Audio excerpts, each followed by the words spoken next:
Assalamualaikum warahmatullahi wabarakatuh. Halo semua, kami dari kelompok 1 mata kuliah Strategi Pembelajaran Matematika yang beranggotakan Agus Maulana, Dian Nugraha, Dwi Kurniasi, Fitri Librianti, Muhammad Rayana, Rauda Umami, Satria Wahyu Cahyana, dan Zahrina Anissa. Dalam video kali ini, kita akan membahas tentang teori belajar tingkah laku atau behaviorisme. Sebelum masuk ke pembahasan, perlu kita ketahui apa itu pembelajaran.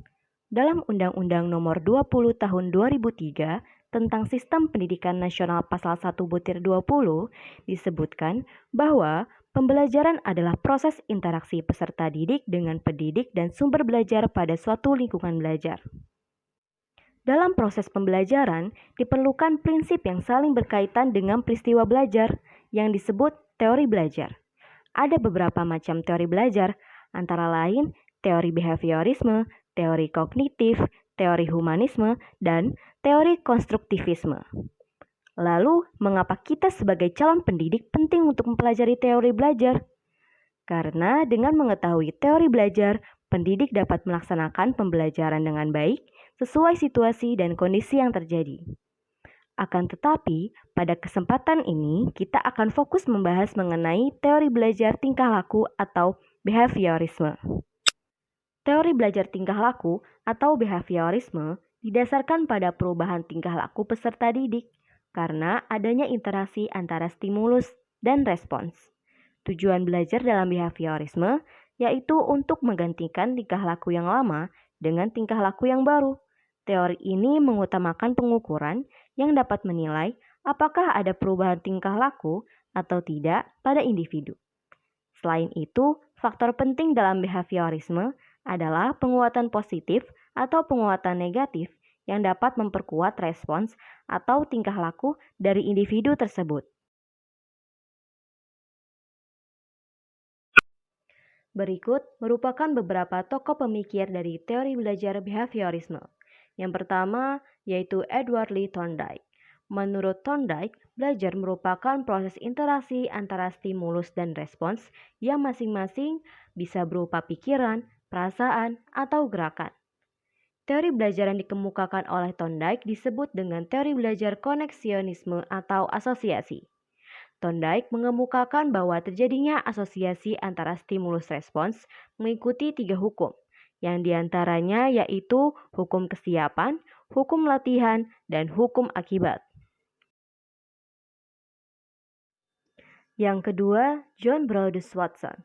Menurut Watson, belajar adalah proses interaksi antara stimulus dan respons yang harus berbentuk tingkah laku yang bisa diamati dan diukur.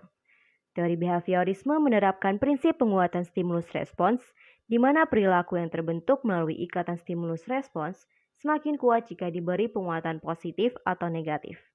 Menurut Watson, objek dari behaviorisme adalah tingkah laku positif yang dapat diamati dan diukur. Dan bagian teori behaviorisme yang terpenting yaitu pertama teori Sorbonne atau Stimulus and Response Bond Theory, yaitu teori pemicu dan reaksi yang disebut refleks atau gerakan tiba-tiba. Kedua, pengamatan dan kesan setelah mengamati suatu hal. Dan ketiga, perasaan adalah tingkah laku efektif. Tingkah laku yang diamati ini adalah reaksi-reaksi emosional.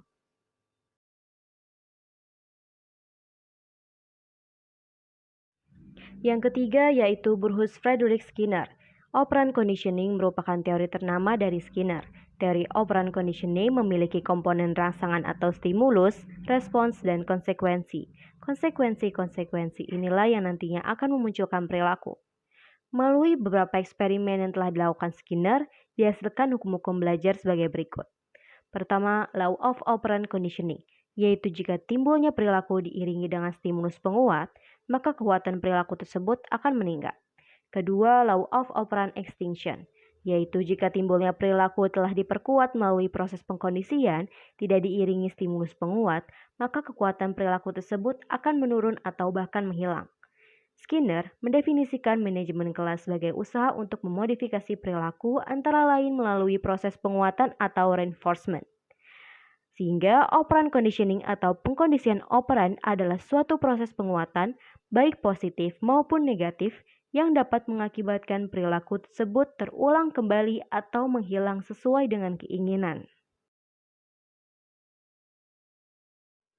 Yang keempat, yaitu Clark Leonard Hall. Teori Hall adalah teori belajar behaviorisme yang dipengaruhi oleh adanya teori evolusi Charles Darwin.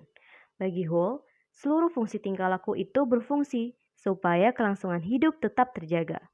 Clark Hall mengemukakan bahwa belajar disebabkan oleh adanya stimulus respons serta adanya reinforcement atau penguatan.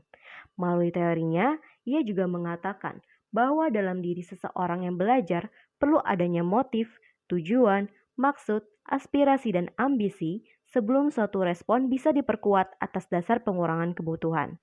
Teori pengurangan dorongan mempunyai prinsip, yaitu pertama, dorongan merupakan suatu hal yang penting agar respon bisa terjadi. Kedua, stimulus dan respon harus dideteksi oleh organisme supaya pembiasaan bisa terjadi.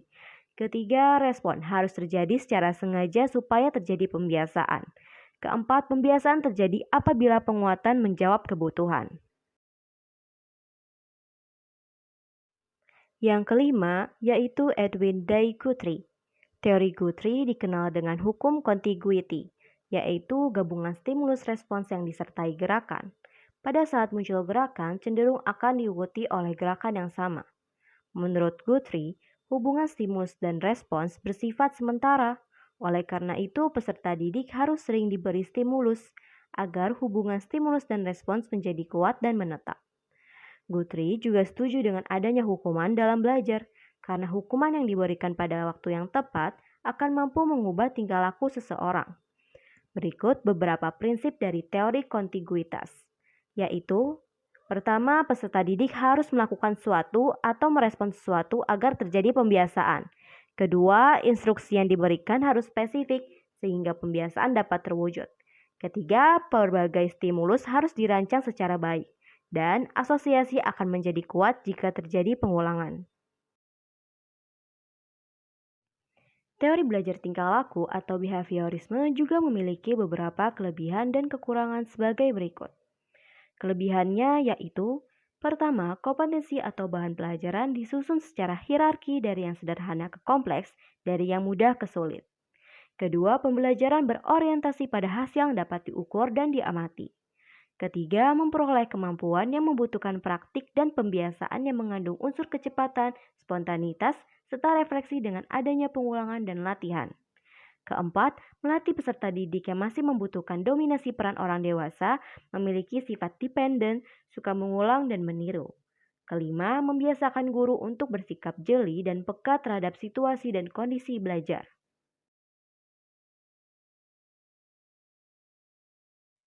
Selanjutnya kekurangannya yaitu pertama, pembelajaran berpusat pada guru, bersifat mekanistik dan hanya berorientasi pada output atau hasil yang dapat diamati dan diukur. Kedua, jika teori ini diterapkan terus-menerus, peserta didik bisa merasa bosan, tertekan dan pembelajaran terasa tidak menyenangkan karena guru yang dianggap bersikap otoriter dan komunikasi yang berlangsung satu arah. Ketiga, peserta didik dipandang pasif karena hanya mendengarkan penjelasan guru sehingga perlu motivasi dari luar dan penguatan dari guru. Keempat, cenderung membentuk peserta didik tidak kreatif dan tidak produktif. Kelima, penggunaan hukuman dianggap metode yang paling efektif untuk menertibkan peserta didik.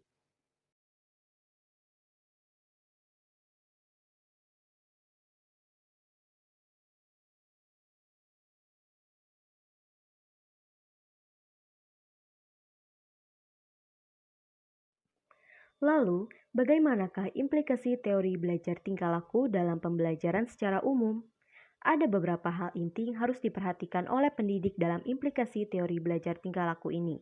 Di antaranya, pentingnya pengaruh lingkungan terhadap perkembangan siswa, pentingnya mengamati serta mengukur respon siswa sebagai hasil belajar, pentingnya memahami kemampuan awal siswa sebelum melakukan pembelajaran, pentingnya memberikan penguatan pada siswa, serta indikator tercapainya hasil belajar, kurikulum, dan objek evaluasi yang teramati dan terstruktur.